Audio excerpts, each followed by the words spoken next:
بسم اللہ الرحمن الرحیم الحمد للہ رب العالمین والصلاة والسلام علی رسولہ النبی الکریم اما بعد اعوذ باللہ من الشیطان الرجیم بسم اللہ الرحمن الرحیم یا ایہا الذین آمنوا کتب علیکم الصیام کما کتب علی الذین من قبلکم لعلکم تتقون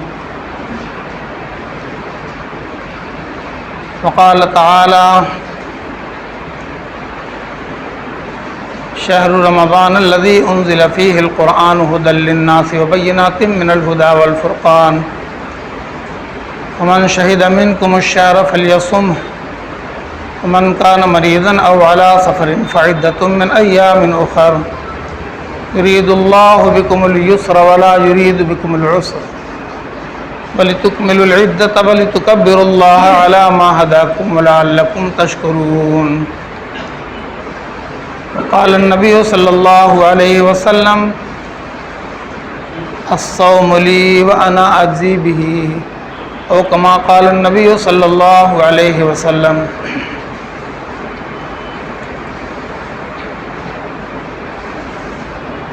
آج رمضان المبارک کا یہ آخری جمعہ ہے.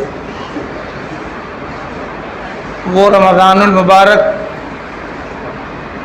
جو جمعہ کے روز سے شروع ہوا تھا آج جمعہ ہی کے دن اختتام پذیر ہونے والا ہے. ہم اللہ کا شکر ادا کرتے ہیں کہ اللہ پاک نے محض اپنے لطف و کرم سے ہم سب کی زندگیوں میں یہ مبارک اور قیمتی مہینہ عطا فرمایا اور ہماری زندگیوں میں اللہ تعالیٰ نے اپنے آپ کو بنا لینے، سنوار لینے اور اچھا بن جانے کی اللہ تعالیٰ نے اس کا موقع عنایت فرمایا. آج آخری جمعہ ہے. اللہ نے چاہا تو کل انشاءاللہ تعالیٰ سب لوگ خوشیاں منائیں گے، عید منائیں گے. آج میں قرآن پاک کی ان دونوں آیتوں کا خلاصہ آپ کے سامنے رکھنا چاہتا ہوں جو سورہ بقرہ کی یہ دونوں آیتیں ہیں جس میں اللہ تبارک و تعالیٰ نے روزے کی فرضیت کا اعلان فرمایا ہے اور قرآن پاک کی عظیم الشان نعمت ہونے کا ذکر فرمایا ہے اور پھر ان دونوں اعمال کا مقصد بھی بیان فرمایا ہے. پھر اس کے بعد انشاءاللہ کچھ باتیں ہوں گی. اللہ تعالیٰ نے روزہ کا حکم فرمایا، اے ایمان والو تم پر روزہ فرض کیا گیا ہے. روزہ کی فرضیت اور اس کو اسلام کی رکنیت کا درجہ عطا فرمایا کہ تم پر روزہ فرض کیا گیا ہے جیسا پہلی امتوں پر بھی فرض کیا گیا تھا. اب مقصد بیان فرمایا کہ روزے کا مقصد یہ ہے کہ تمہارے اندر تقوی پیدا ہو جائے. روزے کا مقصد بھی سامنے آ گیا، صرف بھوکا رکھنا نہیں بلکہ روزہ ایک عمل ہے اور اس کا ایک رزلٹ ہوتا ہے. ہر عمل کا رزلٹ ہوتا ہے. دکان کھولنا ایک عمل ہے تاکہ روزی حاصل ہو جائے. تعلیم حاصل کرنا ایک عمل ہے تاکہ ملازمت مل جائے. زندگی کے ہر عمل کا ایک مقصد ہوا کرتا ہے. اگر وہ مقصد پورا نہیں ہوتا ہے تو وہ عمل بیکار چلا جاتا ہے. ایک انسان لاکھوں روپیہ لگا کر دکان کھول لے اور اس کی دکان میں کوئی بھی گاہک نہ آئے تو وہ کتنے دن تک چلائے گا؟ پھر کیا کرے گا؟ مایوس ہو جائے گا، دل برداشتہ ہو کر تالا بند کر کے گھر چلا جائے گا. مقصد حاصل نہیں ہوا. ایک آدمی اونچی سے اونچی ڈگریاں حاصل کر لے، روزگار نہ ملے، اس کی مایوسی کا کوئی اندازہ لگا سکتا ہے؟ رات و دن سنتے ہوں گے سوسائڈ کر رہا ہے. کیوں؟ اتنا پڑھا اور روزگار نہیں ہے. پڑھنے کا مقصد حاصل نہیں ہوا تو اب پھر زندگی کا بھی کیا مقصد ہے؟ زندگی ہی کو مقصد، ہر عمل کے پیچھے مقصد ہوتا ہے۔ 30 دن اللہ تعالیٰ نے اپنے بندوں کو روزہ رکھوایا، اس کا کیا مقصد ہے؟ اللہ خود بیان فرما رہے ہیں لعلکم تتقون، تاکہ تم متقی بن جاؤ، تمہارے دل میں تقوی پیدا ہو جائے۔ یہ تقوی کیا چیز ہے؟ ہاں، 11 مہینے تک ایک انسان ہر وہ کام کرتا ہے جس سے اس کا دل خراب ہو رہا ہے۔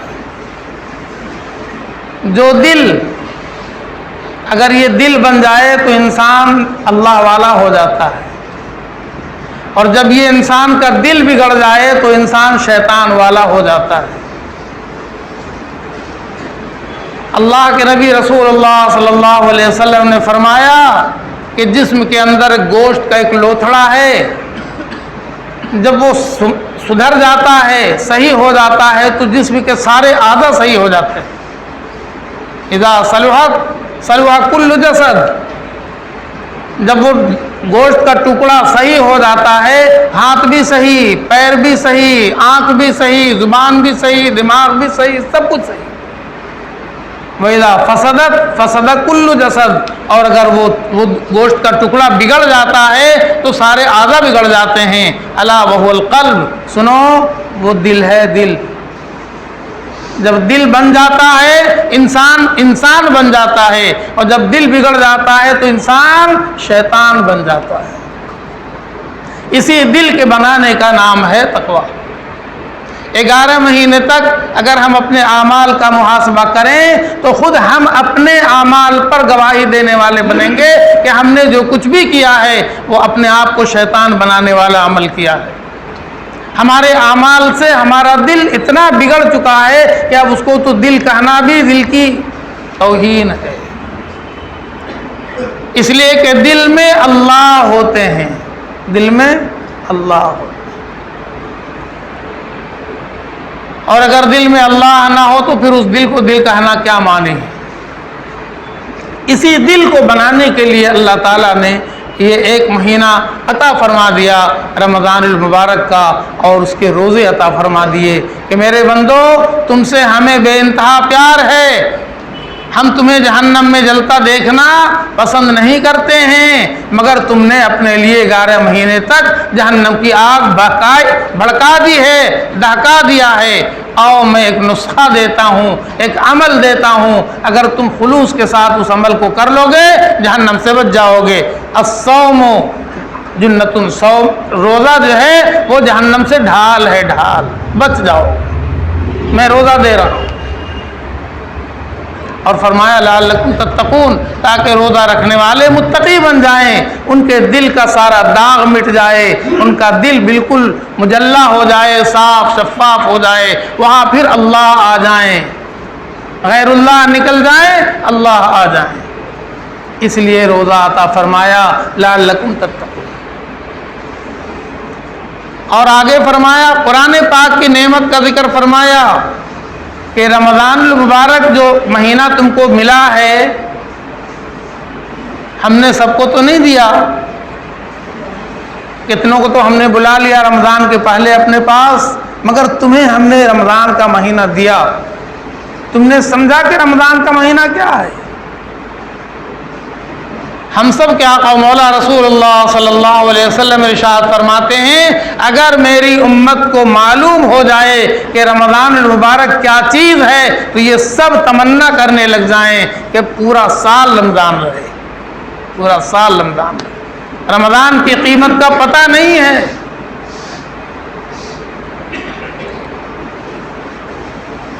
اللہ تعالیٰ نے زمین بنایا ہے،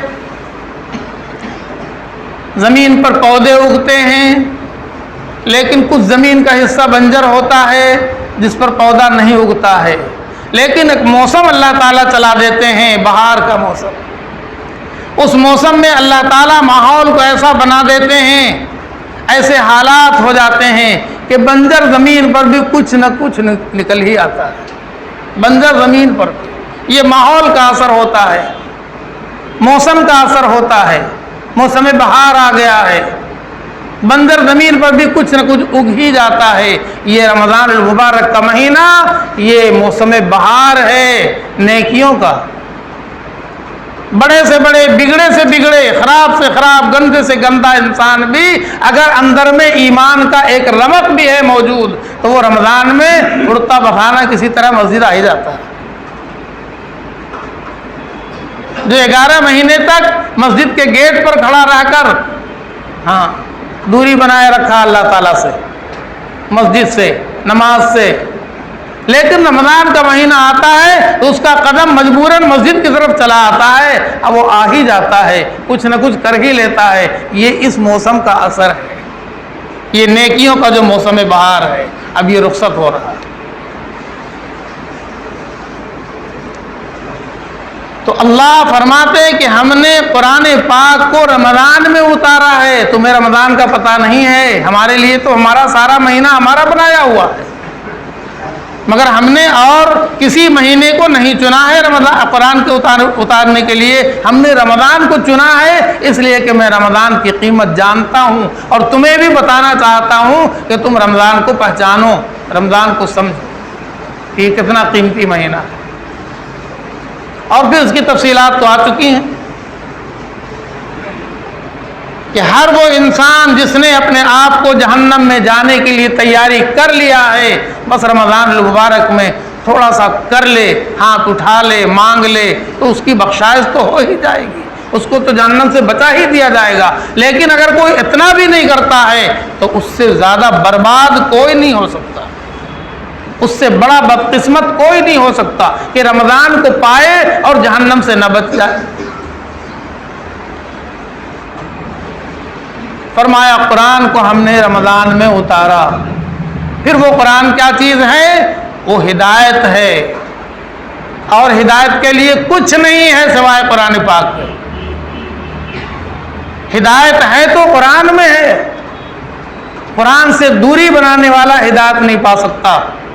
ہدایت کے لیے قرآن کو پڑھنا ہوگا، قرآن کو سمجھنا ہوگا، قرآن کے احکامات پر عمل کرنا ہوگا، ہدایت یہی ملے گی۔ اور آگے روزے کا حکم فرمایا کہ جو رمضان المبارک کو پالے اسے چاہیے کہ روزہ رکھ لے، مسافر ہے، بیمار ہے تو کوئی بات نہیں، بعد میں رکھ لے۔ اور آگے فرمایا وَلِتُكْمِلُوا الْعِدَّةَ، مہینہ پورا کر لو، وَلِتُكَبِّرُوا اللَّهَ، اور اللہ کی بڑائی بیان کرو، عَلَىٰ مَا هَدَاكُمْ، جو اللہ نے تم کو رہنمائی عطا فرمایا، ہدایت عطا فرمایا، قرآن عطا فرمایا، تم کو پکڑ پکڑ کر مسجد میں لے آئے، اپنے آگے جھکا لیا، لَعَلَّكُمْ تَشْكُرُونَ، تاکہ تم اللہ کا شکر ادا کرنا۔ دو جگہ لعلکم سے فرمایا، لعلکم سے مقصد ہی بیان کیا جاتا ہے، یہ کام اس لیے دیا تاکہ یہ ہو، روزہ اس لیے دیا تاکہ تم متقی ہو جاؤ، قرآن اس لیے دیا تاکہ تم شکر ادا کرو۔ شکر ادا کیا جاتا ہے نعمت پر، شکر ادا کیا جاتا ہے نعمت پر، قرآن سے بڑھ کر کوئی نعمت نہیں۔ ہم وہ قوم ہیں، اے مالک آپ کا شکر ادا کرتے ہیں کہ آپ نے ہمیں اپنے سب سے زیادہ برگزیدہ پیغمبر آخر الزماں حضرت محمد رسول اللہ صلی اللہ علیہ وسلم کی امت میں عطا فرمایا اور ہمیں ہدایت کے لیے قرآن پاک کا نسخہ عطا فرمایا۔ پچھلی امتوں کو بھی کتابیں ملی ہیں، آج ان کتابوں کا عطا پتہ کہیں نہیں ہے، کوئی ایک بھی کتاب آج روئے زمین پر آسمانی کتاب ہونے کے باوجود جو نبیوں پر رسولوں پر اتری ہیں، ایک کتاب بھی صحیح نسخے میں پوری دنیا میں کہیں نہیں ملے گی اور نہ کسی کتاب کا کوئی حافظ ملے گا، لیکن اللہ کا احسان ہے، کرم ہے، اللہ نے وہ کتاب عطا فرمایا جو 1500 سال پہلے اترنے کے بعد آج تک حرف بحرف زبر زیر کے ساتھ اپنی صحت کے ساتھ یوں ہی موجود ہے جیسا اللہ نے اپنے نبی صلی اللہ علیہ وسلم پر اتارا۔ اور ایک نہیں، دو نہیں، لاکھوں کروڑوں کی تعداد میں پوری دنیا کے اندر ہر زبان کے بولنے والے ہیں، قرآن پاک کو اس کو اسی زبان میں زبانی یاد کر کے بیٹھے ہیں۔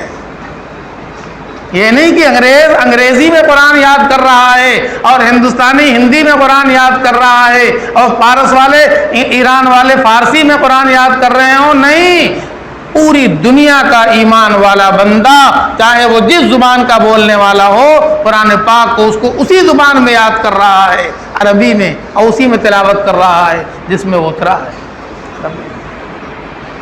یہ اللہ کا بہت بڑا احسان ہے. اس کی حفاظت فرمایا اور اس کو یاد کرنا آسان فرما دیا. اس کے پڑھنے والے سننے والوں کو اللہ تعالیٰ نے یہ شوق اور جذبہ عطا فرما دیا کہ آج لوگ رات رات بھر کھڑے ہو کر قرآن پاک کو پڑھتے اور سنتے رہتے ہیں. فرمایا لعلکم تشکرون، اس نعمت پر اللہ کا شکر ادا کرو. یہی مقصد ہے. یہ 30 دن تک جو مشق کرایا گیا ہے روزے کا، یہ کیا ہے؟ شریعت صاف ہے، کچھ چیزیں حرام ہیں زندگی میں کبھی نہیں کرنا، کچھ چیزیں فرض ہیں پوری زندگی کرنا، ایک دم کلیئر ہے. نماز پوری زندگی پڑھنا، ہر عمل جو حکم ہے کرنا، جو منع ہے نہیں کرنا، یہ تو کلیئر ہے.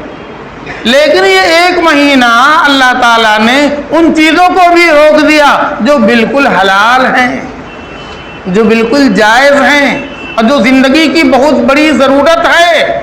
پیاس، پانی پینا، کھانا کھانا، اور بھی فرمایا ہم تمہیں پریکٹس کرانا چاہتے ہیں کہ میرے حرام کیے ہوئے چیز سے تم کیسے بچو گے، تم شراب سے کیسے بچو گے، تم اور دوسری گندگیوں سے کیسے بچو گے. آج تو 1 مہینہ ہم تمہیں اپنی حلال کی ہوئی چیز سے بھی تم کو روکنا چاہ رہے ہیں. پریکٹس کرو، 24 گھنٹہ نہیں، پھر تو انسان مر ہی جائے گا. نہیں، مارنا مقصود نہیں ہے. یرید اللہ بکم اليسر ولا یرید بکم العسر.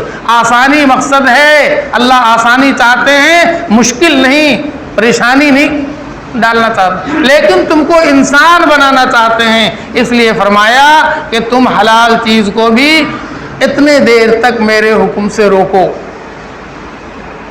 پیاس لگی ہے اتنا دیر تک پانی مت پیو، بھوک لگی ہے اتنے دیر تک کھانا مت کھاؤ، جی چاہتا ہے اتنے دیر تک بیوی کے پاس مت جاؤ. یہ ساری چیزیں تمہارے لیے حلال بھی ہیں اور زندگی کی ضرورت بھی ہیں، لیکن میرا حکم مان لو، اتنے دیر تک تم اس کو چھوڑ دو میرے حکم سے. تو 1 مہینہ کے بعد تم پکے انسان بن جاؤ گے، پکے مسلمان بن جاؤ گے اور بڑے متقی و پرہیزگار بن جاؤ گے. تمہارے اندر پریکٹس کا جذبہ پیدا ہو جائے گا اور تمہارے اندر ایک عملی مشق آ جائے گا. پھر تم پوری زندگی حرام سے بھی بچنے لگ جاؤ گے. اور اگر تم نے 1 مہینہ ہمارے حکم کے مطابق یہ ناجائز چیزوں کو بھی نہیں چھوڑا تو پھر میاں 11 مہینے تک تو تم جو کرو گے تم کو خود معلوم ہے، اللہ کو خوب معلوم ہے. متقی بنانے کا طریقہ ہے کہ اللہ روزہ رکھوانا چاہتے ہیں. یہی مقصد ہے.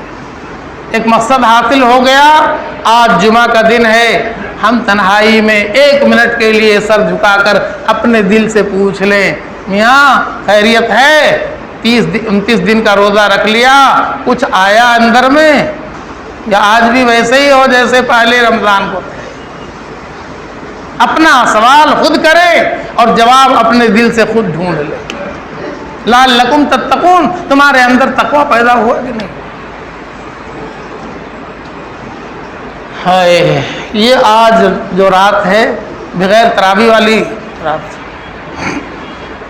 اب تو چاند آئے گا اور لوگ پہلے ہی سے تیار بیٹھے ہیں کہ جب سعودی عرب نے آج عید منا لیا ہے تو ہم کل کیوں نہیں منائیں گے، یہ تو ہمارا اپنا حق ہے، کل تو ہم عید منائیں گے ہی، چاہے چاند کسی جنگل میں دکھے، دریا میں دکھے، نہ دکھے، مگر ہم تو منا لیں گے کہ بھائی سعودی عرب والوں نے آج عید منا لیا ہے، کل ہم بھی منا لیں گے. کم سے کم ہم عید ہی کو سمجھ لیں کہ عید کیا بلا ہے.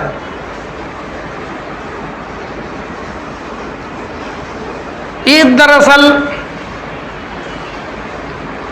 اس کا تعلق عبادت سے ہے، عید کا تعلق عبادت سے۔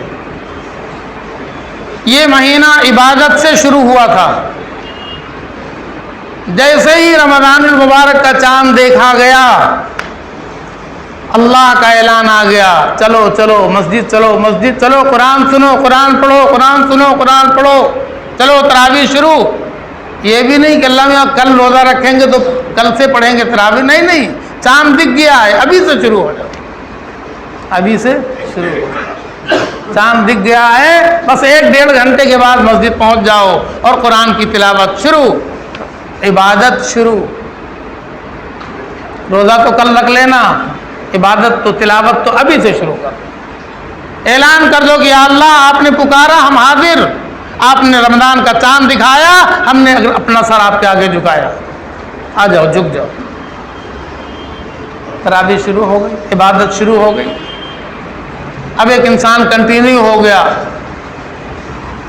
تراویح، اس کے بعد تھوڑی دیر سوئے گا، پھر اٹھے گا، پھر تہجد پڑھے گا، پھر سحری کھائے گا، سحری کھانا بھی عبادت، پھر روزہ شروع، روزہ مکمل عبادت۔ روزہ میں انسان سویا ہوا ہے تب بھی عبادت، انسان جاگا ہوا تب بھی عبادت، انسان تلاوت نماز جو بھی کر رہا وہ عبادت، لگاتار عبادت۔ پھر افطار میں بیٹھ گیا، افطار کروا بھی دیا، افطار کر بھی لیا، وہ سب مکمل عبادت۔ عبادت سے فارغ ہوا، افطار سے فارغ ہوا، پھر مسجد میں آیا تراویح کے لیے، تلاوت تلاوت، کنٹینیو عبادت۔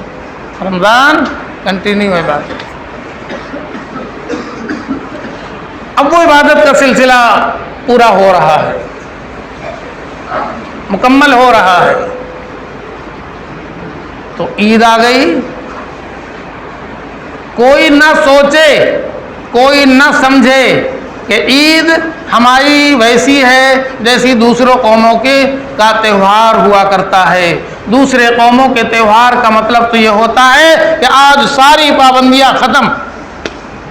دوسرے قوموں کے تہوار کا مطلب کیا ہوتا ہے کہ ساری پابندیاں ختم، آج تو چھٹی کا دن ہے، آج تو تہوار کا دن ہے، ہم کچھ نہیں کرنا، ہمیں صرف خرمستی کرنا ہے، جوش جذبہ جشن منانا ہے، جو من میں آئے وہی کرنا ہے۔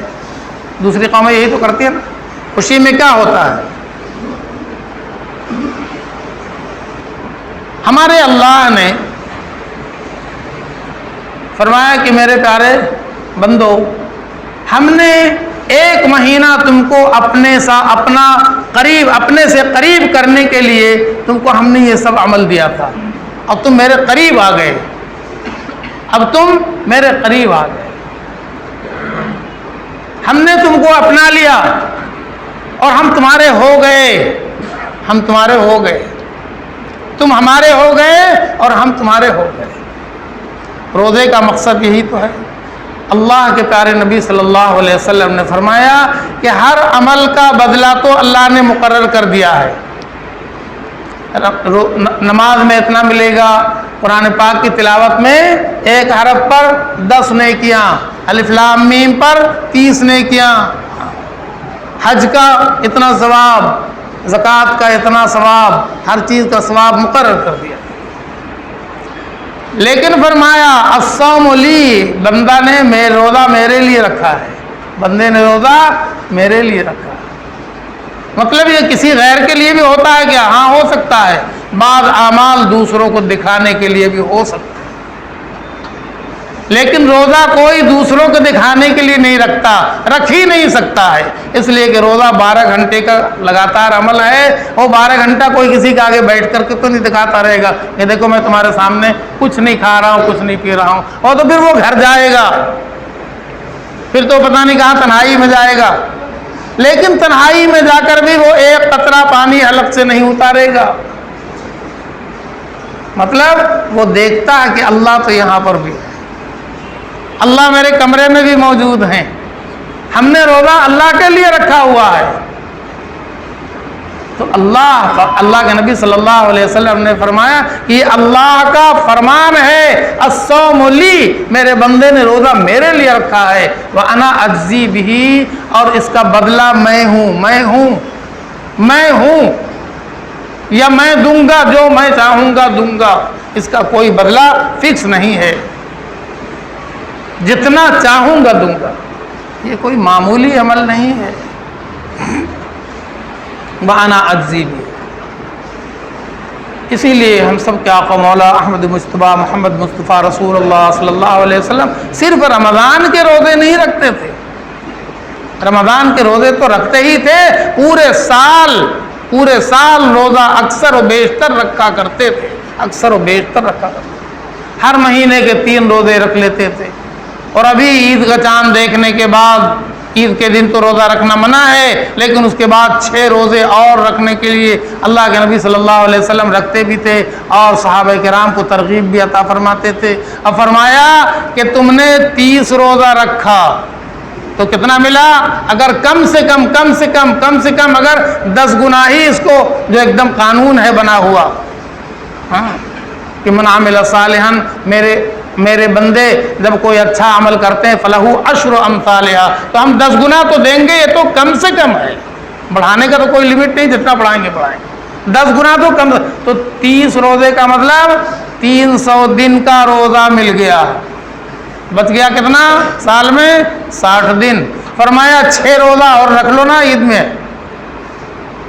تو 6 روزے کا 60 تو ہو گیا 360 دن کا 360 روزہ.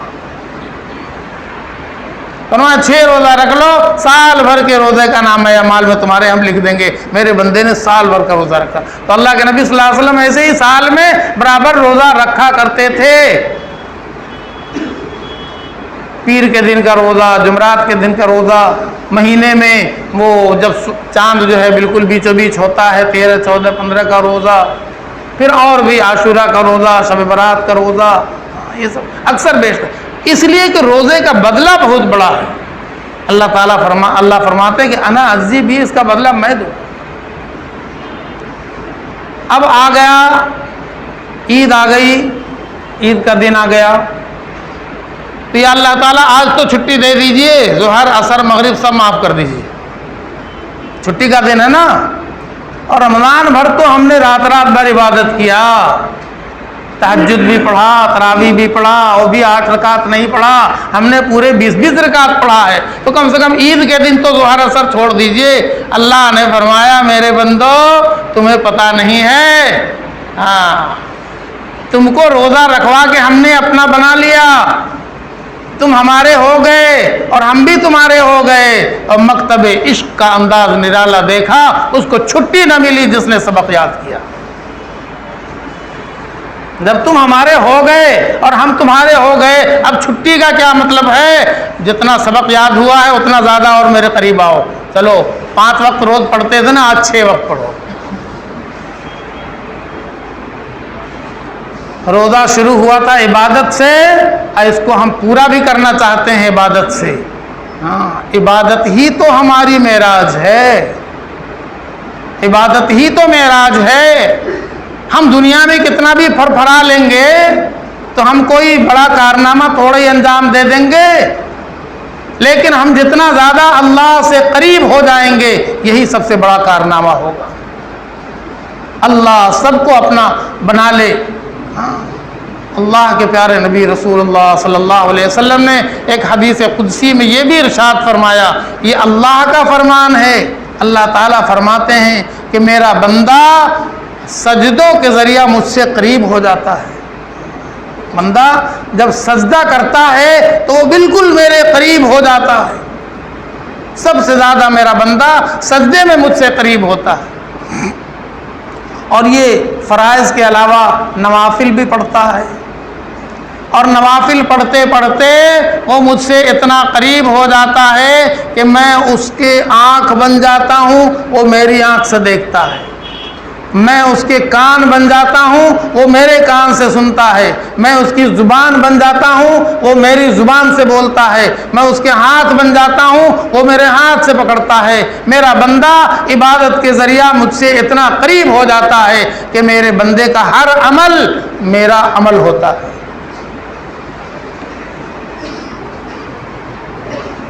تو عبادت اتنی بڑی دولت ہے کہ عبادت سے بندہ اللہ سے اتنا قریب ہو جاتا ہے. اللہ کا کرم ہے کہ اللہ تعالیٰ نے سبوں کو یہ توفیق عطا فرمایا اس مبارک ماہ کی برکت سے کہ گئے گزرے لوگ بھی کچھ نہ کچھ تو اللہ کے آگے جھکے، کچھ نہ کچھ تو اللہ سے مانگا، اپنی گناہوں پر روئے ہیں، اپنی ندامت کے آنسو بہائے، اپنی مغفرت کے فیصلے اللہ تعالیٰ سے کروا لیے۔ اب عید کا دن آیا ہے تو فرمایا ایک مہذب قوم کبھی وحشی قوم کی طرح عید نہیں مناتی، یہ بہت مہذب قوم ہے جن کو اسلام کی تہذیب اللہ نے عطا فرمایا ہے۔ اور سرکار دو عالم رسول اللہ صلی اللہ علیہ وسلم نے یہ عید منا کر بھی اپنی امت کو عید منانے کا طریقہ سکھا دیا۔ کہو اپنی مرضی سے عید منا لیں گے ہم، جب ہم سب کچھ اللہ کی اور اس کے رسول کی مرضی سے کرتے ہیں۔ اللہ کے رسول کیسے اٹھتے تھے، اللہ کے رسول کیسے چلتے تھے، اللہ کے رسول کیسے جھکتے تھے، اللہ کے رسول کیسے ملتے تھے، اللہ کے رسول کیسے کھاتے تھے، جب ہم زندگی کا ہر عمل اللہ کے رسول کے عین مطابق کرتے ہیں تو بولو عید کی اتنی بڑی خوشی بھی کیا اپنی مرضی سے کر لیں گے کہ اللہ کے رسول صلی اللہ علیہ وسلم کے بتائے ہوئے طریقے پر؟ اللہ کے نبی صلی اللہ علیہ وسلم نے ہمیں عید منانے کا بھی طریقہ سکھا دیا۔ خوشی مناؤ، من پسند کھانا کھاؤ، من پسند کپڑا بھی پہنو، اور اپنی زندگی میں خوشی کا اظہار بھی کرو۔ مگر اسی کے ساتھ ساتھ ایک چیز اور بتا دیا کہ دیکھو خوشی کوئی انفرادی عمل نہیں ہے، خوشی ایک انفرادی عمل نہیں ہے کہ ایک آدمی خوش ہو گیا تو وہ اس کی خوشی کامل ہو گئی، نہیں، خوشی تو اجتماعی عمل ہے۔ جب سب خوش ہوتے ہیں تو سب، ایک بندہ ہنستا ہے تو اگر دوسرا نہ ہنسے نا تو بھی یہ بھی مایوس ہو جاتا ہے، اس کا بھی موڈ آف ہو جاتا ہے۔ لیکن ایک بندہ جب ہنستا ہے اور تو دوسرا بھی دیکھ کے ہنستا بھی، تیسرا بھی ہنستا بھی، سب ہنسنے لگ جاتے ہیں، تو یہ ہنسنا اجتماعی عمل ہے، ہنسنا اظہار خوشی ہے کہ بندہ خوش ہوتا ہے تو ہنستا، لیکن کوئی اکیلا نہیں ہنستا ہے، یہ اجتماعی عمل ہے۔ اللہ کا کرم ہے کہ اللہ تعالیٰ نے اس پوری امت کو جوڑ دیا ہے۔ اس امت کا ایک ایک فرد اگر خوش ہوگا تو سب خوش ہوں گے، ایک فرد اگر غمگین ہوگا تو سب غمگین ہو جائیں گے۔ اللہ نے ایسا مذہب، ایسا دین، ایسا اسلام ہمیں عطا فرمایا کہ اس کے ذریعہ ہم ہر ایک دوسرے سے جڑے ہوئے۔ فرمایا دیکھو عید میں سب کو کپڑا، کھانا ہے نا چاہیے، تو کیا سب کے پاس ہے؟ نظر دوڑا کے دیکھ لو، تمہارے پاس تو ہے، تم نے تو کر لیا اپنے لیے، اپنے بچوں کے لیے، لیکن ہو سکتا ہے کہ تمہارے اڑوس پڑوس میں، تمہارے معاشرے میں، تمہارے سماج میں، تمہارے خاندان میں ایسے بھی لوگ ہوں جن کو عید منانے کا سامان نہیں ہے۔ اگر انہوں نے عید نہیں منایا تو تمہاری عید بھی پھیکی ہو جائے گی، تمہاری عید بھی نامقبول ہو جائے گی، تمہاری عید کی بھی سچی خوشی تمہیں نصیب نہیں ہوگی۔ اس لیے صدقہ فطر، اب لوگ کہیں کہ ارے اللہ تعالیٰ ہم نے تو زکوٰۃ بھی نکال دیا اور بڑی بڑی رقم نکالا اور غریبوں کو دے دیا، مگر پھر بھی ایک عمل آپ نے عطا فرما ہی دیا صدقہ فطر کا۔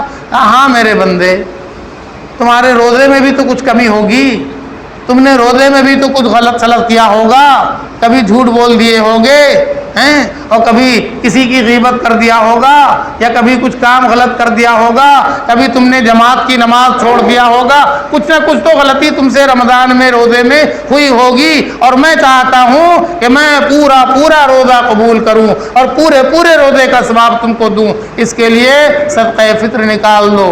کتنا؟ کل 60 روپیہ، کل 60 روپے ایک آدمی کی طرف سے، 2 کلو گیہوں۔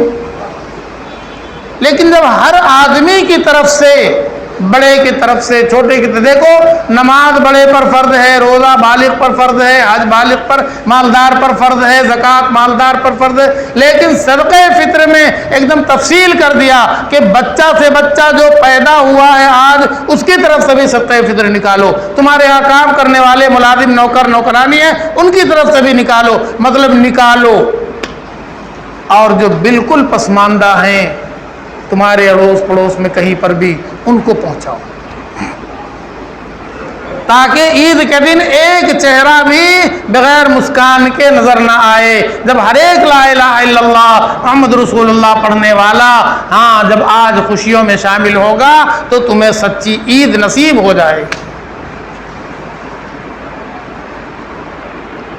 بڑی تفصیلات ہیں, لیکن